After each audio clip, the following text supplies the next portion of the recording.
สูงยอดเสียดฟ้าโลดลาเต็มท้องถนนและด้วยความทุกข์ทนคงสนสันงานสิ่งต้องการคือความเจริญสิ่งที่เอ่นว่าพัฒนาเป็นยังต้องแลกด้วยน้ำตาของประชาชนความเจริญพัฒนาที่ได้มาด้วยสงครามเฮาบ่เอาแผ่นดินใหญ่ได้มีเลือดไหลอาบที่ได้มาด้วยสงครามเฮาบ่เอา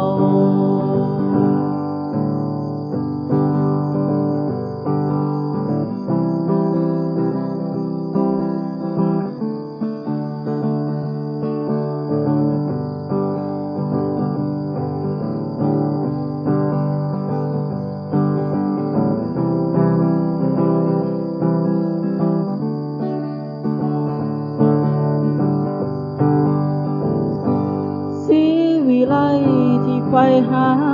วัฒนาที่ต้องการ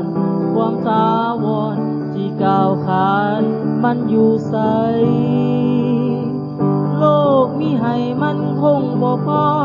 ท่านผู้บ่ยังอีกหลายคนที่แบกรับ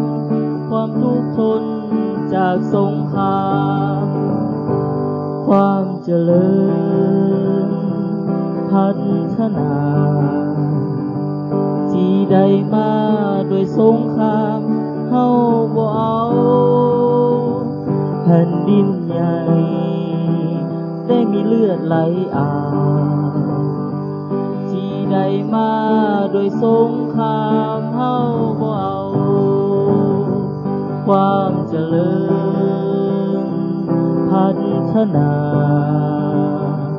ที่ได้มาด้วยสงครามเฮาบ่เอาแผ่นดินใหญ่ได้มีเลือดไหลอาบที่ได้มาด้วยสงครามเฮาบ่เอา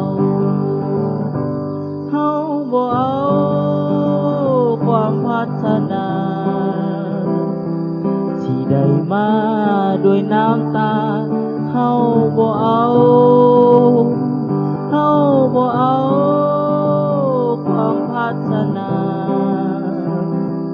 ที่ได้มาด้วยสงครามเฮาบ่เอา